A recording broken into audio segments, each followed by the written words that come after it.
sont les jeunes landais? Que veulent-ils et comment les politiques publiques peuvent-elles s'adapter à leurs attentes? Pour répondre à ces interrogations, le Conseil général des Landes a lancé le 14 novembre dernier une démarche jeunesse.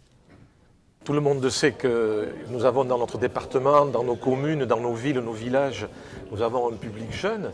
Et bien entendu, tout le monde observe l'évolution de ces jeunes et le département a souhaité engager une réflexion partagée avec les jeunes d'abord, avec les représentants d'associations, mais aussi avec les élus, et en particulier les maires, pour qu'ensemble nous partagions à la fois nos incertitudes, nos réflexions, mais aussi que nous puissions mieux comprendre les attentes des jeunes en matière de formation, en matière de scolarité, en matière de loisirs, en matière de logement, en matière tout simplement de la vie quotidienne et de l'avenir des jeunes. Et donc ces rencontres qui sont organisées dans tout le département vont nécessiter la présence, l'accompagnement de tous et en particulier des maires qui chacun dans sa commune peut apporter un éclairage et mobiliser l'ensemble des acteurs pour participer à cette réflexion. Pour mener à bien cette démarche, le Conseil général a choisi 2 coopératives d'éducation populaire, la SCOP Le Pavé de Rennes et le Vent debout de Toulouse. Pendant près d'1 an, ils accompagneront des groupes de travail sur tout le territoire pour faire émerger les différents points de vue, les analyser, les confronter et porter collectivement des propositions.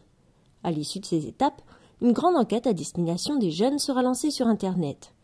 L'une des méthodes utilisées pour libérer la parole et confronter les arguments est le débat mouvant, un exercice auquel se sont livrés les partenaires institutionnels du département le soir du lancement de la démarche. Quand on est jeune landais, pour réussir, il faut quitter le département. Alors, ceux qui sont d'accord ici, il faut quitter le département quand on veut réussir. Ceux qui ne sont pas d'accord ici.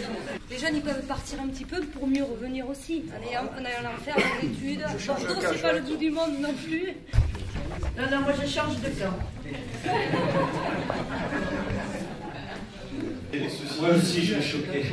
Réussir sa vie, on peut la réussir n'importe où. Et vous considérez que réussir dans la vie, c'est passer par les études et ainsi de suite. Et moi je répète, pour moi jeune c'est 18 ans, donc les critères de réussite sont essentiellement par rapport à la formation. Donc je vous demande, parmi vous, qui c'est qui a eu des enfants qui a fait ses études dans les Landes? Pour être efficace, cette démarche doit être participative. Elle doit en premier lieu toucher les jeunes qui vivent des situations très diverses selon qu'ils sont collégiens, apprentis, jeunes travailleurs ou encore parents isolés.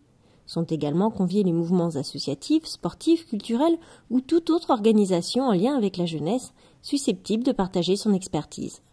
Enfin, le rôle des élus des communes et des intercommunalités est capital. Et en tant que maire, c'est des gens qui ont un réseau, qui peuvent faire passer l'information, qui peuvent mobiliser, qui peuvent susciter l'intérêt des gens. Beaucoup d'élus n'ont pas le temps, parce qu'il n'y a pas d'espace pour ça, n'ont pas le temps de travailler à des questions politiques, de discuter, de débattre, de prendre ce temps-là. Souvent les gens sont débordés par des dossiers, doivent gérer ça et ça.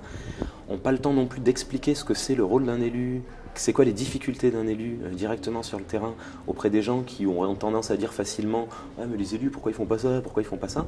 Donc on pense voilà, qu'il y a un enjeu à servir de relais, à participer directement sur le terrain et aussi un enthousiasme, une énergie, une envie, une qualité de débat, une possibilité de débat qui est ouverte par cette démarche. Donc que les maires y participent, ça nous paraît fondamental. Moi, je crois que les problématiques sont différentes suivant les territoires. Et donc, il est très important que l'analyse des besoins, finalement, c'est une analyse des besoins, se fasse au plus près des territoires. Il ne s'agit pas que de réfléchir, il faut réfléchir d'abord pour agir ensuite. Il s'agit de co-construire une politique publique en faveur de la jeunesse dans ce département, de la co-construire, de la construire ensemble. Pas que le Conseil général et les collectivités et les jeunes eux-mêmes. Moi je crois que l'efficacité, elle dépend de cette co-construction. Ce qui est efficace, c'est ce qui est co-construit.